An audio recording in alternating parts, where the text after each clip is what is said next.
오늘 욥기 말씀입니다. 38장 1절에서 18절 말씀입니다. 욥이 지금까지 정말 만나 뵙기를 간절히 기다린 그분, 바로 하나님께서 폭풍 가운데 나타나셔서 음성을 들려주십니다. 제가 하나님이어서 이렇게 욥 앞에 나타났다면 아마 이런 말을 했을 것 같아요. 욥아, 힘들었지? 고생 많이 했다. 내가 왜 그렇게 고통당했는지 아니? 내가 사단하고 내기를 했단다. 사단이 하도 우겨서 길을 꺾어놓기 위해서 네가 희생양이 됐구나. 미안하다. 내가 다 회복시켜주마 라고 이렇게 욥에게 말했을 것 같아요. 그리고 천상회의에서 있었던 일부터 쭉 해서 욥이 알지 못하는, 또 하나님만 아시는 그러한 일들을 소상히 알려줬을 것 같습니다. 그런데 막상 찾아온 하나님은 위로의 말씀은 없으시고 또 욥의 문제와 전혀 상관없는 그런 말씀을 주셔요. 제가 욥이었다면 이렇게 하나님을 만났을 때 구했을 것 같아요. 하나님, 내게 지금 시급한 문제가 있습니다. 너무 고통스러워서 통증으로 몸이 아픈데 하나님이 질병을 빨리 고쳐주세요. 내 자녀, 내 재산, 내 가정, 깨어지고 부서진 내 삶 당장 회복시켜 주세요. 그렇게 먼저 구했을 것 같아요. 그리고 또 이렇게 하나님 앞에 따졌을지도 몰라요. 도대체 이유가 뭡니까? 왜 이런 고통을 내가 당해야 됩니까? 왜 악인들은 저렇게 형통해야 됩니까? 왜 그들을 내버려 두십니까? 왜 침묵하셨어요? 왜 이제 오셨습니까?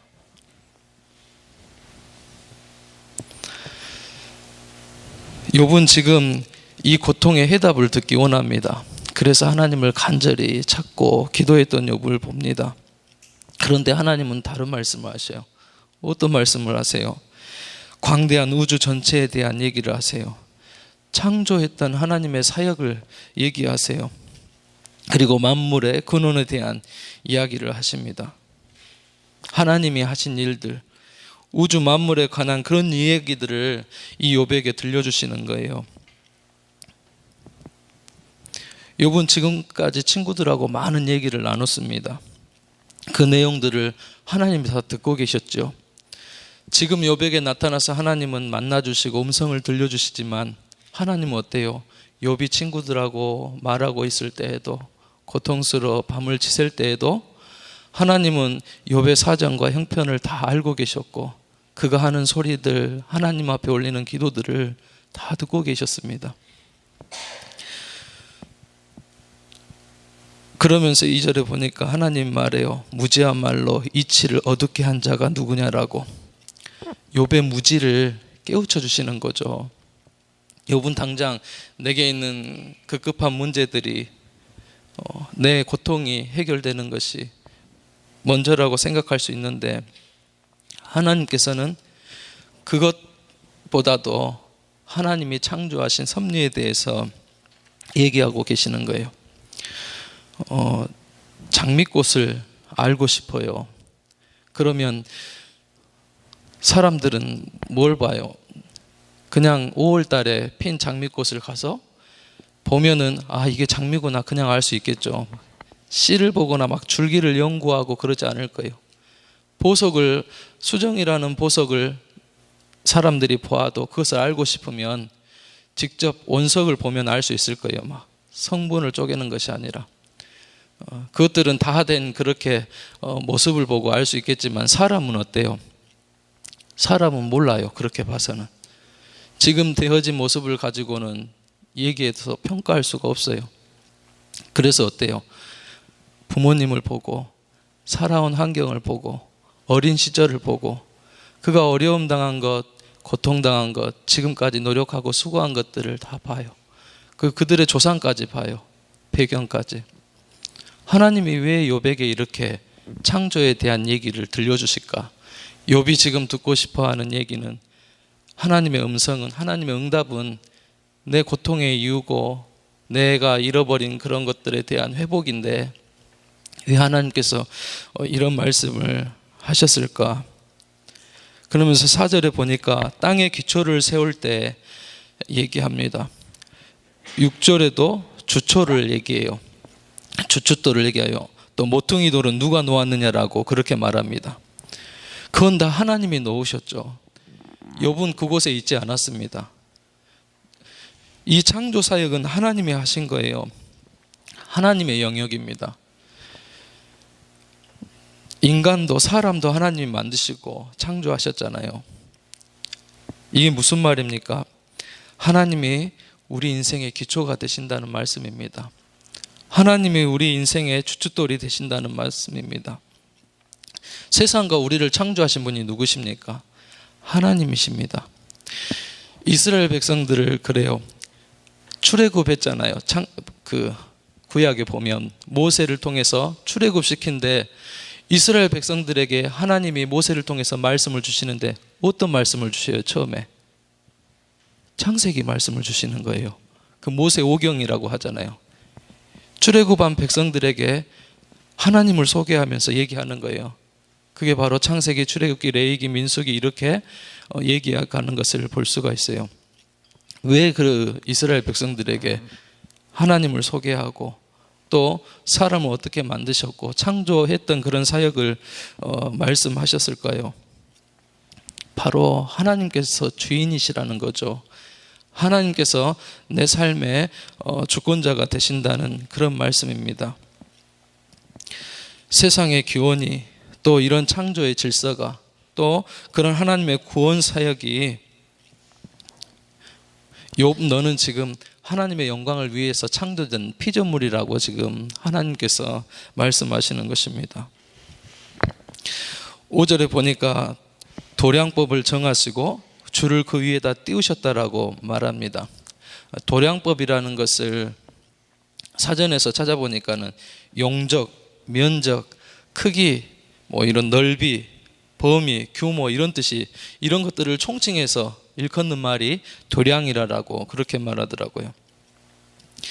이건 무엇이에요? 하나님이 내 인생의 크기와 넓이와 길이와 한계와 높이를 정하신다는 그런 말씀이에요. 그 일들을 하는 분이 하나님이시라는 것입니다. 하나님은 우리 사람을 만들어 가세요. 가르치시기도 하시고 근데 그냥 고통을 가지고도 일하시고 어려움을 가지고도 사람을 정금과 같이 연단하시면서 하나님이 쓰시기에 합당한 사람으로 합당한 그릇으로 만들어 가시고 세워 가신다는 그런 말씀이죠. 하나님이 그렇게 사람을 귀하게 만들어 쓰신다는 그런 말씀입니다. 그 모든 것들을 다 하나님이 하신다는 거예요. 하나님 주권 안에 있다는 거예요. 지금 하는 것은 다 하나님의 음성이에요. 하나님이 말씀해 주시는 38장부터 뒤에 3번에 걸쳐서 41장까지 42장까지 그렇게 말씀을 주시는데 하나님 그런 지혜를 주시는 거예요. 또 10절에 보니까는 한계를 정하셨어요. 문빗장을 지르고 이렇게 말씀하시죠. 11절에 보니까는 파도를 보고 여기까지 머물고 더 넘어가지 말라라고 그렇게 명령하셨어요. 하나님이 한계를 정하시고 보호하신다는 그런 말씀이죠. 정해놓은 영역들을 침범하지 못하도록 그렇게 하나님께서 보호하시고 지켜주신다는 그런 말씀입니다. 12절에 보면 또 하나님이 하시는 일을 소개합니다. 나의 날이 있다는 거예요. 나를 위해서 일하시는 특별한 그런 날이 있다라고 말씀합니다. 그날에 뭘 하십니까? 하나님은 아침에게 명령하세요. 또 새벽에게 그 자리를 일러주면서 저를 도우라고 그렇게 말씀하시는 것입니다. 이것이 하나님이 하시는 일이세요. 내가 너의 날에 너를 위하여 아침을 명령하고 새벽을 향하여 이 자리를 가르쳐 주겠다라고 말씀하시는 것입니다. 내 인생에 큰 일, 큰 격변을 겪거나 내가 감당할 수 있는 없는 그런 어떤 상황 속에 빠졌을 때 하나님은 그 날을 어떻게 해요? 나의 날로 그렇게 명령하시고 그날에 우리의 삶을 급히 주도하셔서 하나님께서 내 인생을 이끌어 가시는 바로 그런 하나님이신 줄로 믿습니다. 지금 욥에게 나타나는 이 시점이 바로 그러한 때지요. 직접 욥에게 나타나셔서 욥 가운데 있는 여러 가지 의문들과 또 하나님을 만나면 회복하니까는요, 다른 질문을 하고 있는 것 같지만 지금 욥은 하나님의 음성을 들으면서 만나고 있어요. 그런데 그 욥은 하나님을 만나면서 변화돼요. 회복돼요. 갈등이 해소되고 또 고통이 사라져요. 그리고 그 하나님을 만나는 과정 속에서 욥은 나는 정말 피조물이고 또 미물이고 내가 하나님 앞에 감히 서서 이렇게 말할 수 없는 그런 존재구나, 이러한 것들을 깨닫게 되는 것을 볼 수가 있습니다. 40장 뒤에 가서 4절에 보면 이렇게 고백해요. 나는 미천하오니 무엇이라 주께 대답하리이까?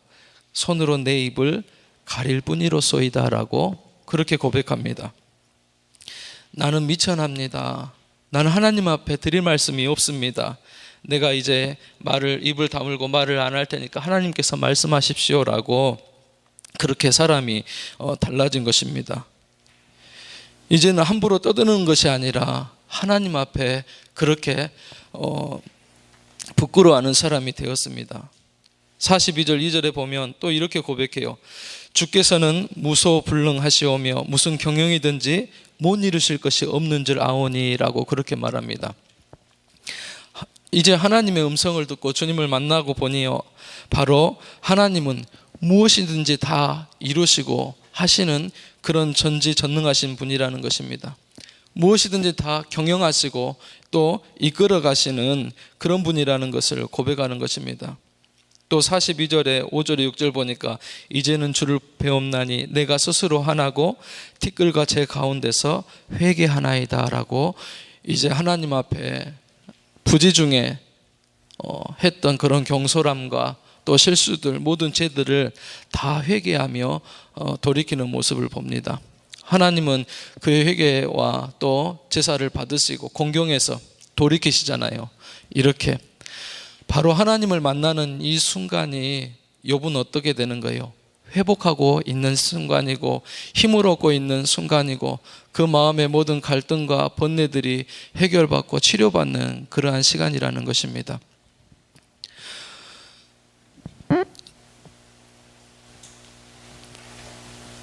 13절에 보면 이제 악한 자들의 결말이 나오죠. 악한 자들은 땅에 다 떨쳐지고, 15절을 보니까는 악인에게는 그 빛이 차단되고 또 그들의 높이든 팔이 다 꺾여지게 된다라고 말합니다. 하나님 편에 서지 못하고 그렇게 악의 편에 섰던 그런 사람들은 어때요? 다 그 높이든 팔이 꺾이고 무기력해진다는 그러한 말씀입니다.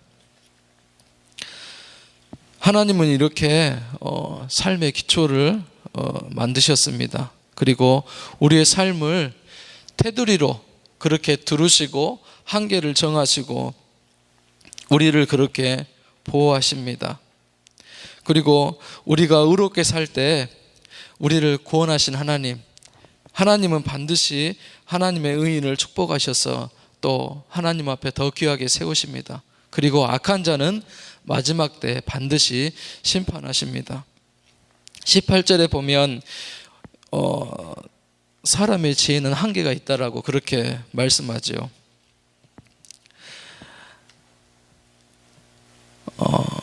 욥은 자기 어떤 고통에 대한 빨리 해결받고 싶었을 거예요. 그런데 하나님은 그 바로 치료해 주면서 치료의 말씀을 던져주는 것이 아니라 하나님의 창조의 사역에 대해서 그렇게 말씀을 주시는 것을 볼 수가 있습니다. 하나님 뭘 알기를 원하셨을까요? 하나님의 소원이 무엇인지 욥이 깨닫기를 원하셨을 것 같다는 생각을 해보았습니다. 당장 내 것만, 하나님 나만, 지금 내 사정만, 내 형편만 얘기합니다. 그러나 하나님은 어떨까요? 뭘 원하실까요?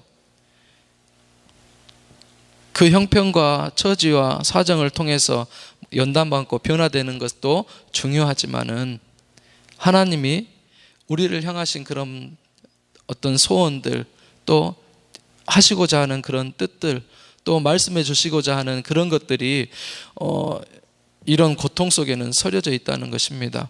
그래서 우리가 문제를 해결받고 응답받는 것도, 음성을 듣는 것도 정말 중요하지만 하나님의 나에게 주시는 그 말씀, 그 뜻, 그런 의미들을 우리가 살피고 깨닫는 것도 정말 중요할 것 같다는 그런 생각을 해보았습니다.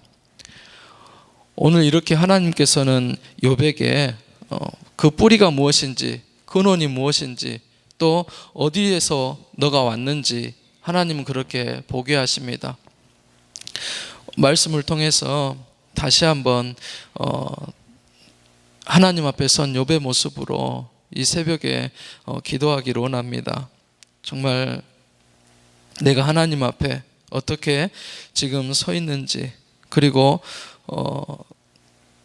어떻게 고백하는지, 그리고 하나님께서 나를 어떻게 지키시고 또 보호하시는지, 그리고 하나님께서는 특별한 날, 우리들의 날을 정하여서 하나님의 때 기한에 응답을 주시고 역사하시는데 그런 것들, 하나님의 섭리들, 또 경륜들, 그런 것들을 이해할 수 있도록, 또 경험할 수 있도록, 고백할 수 있도록 그렇게 기도하는 시간이 되었으면 좋겠습니다.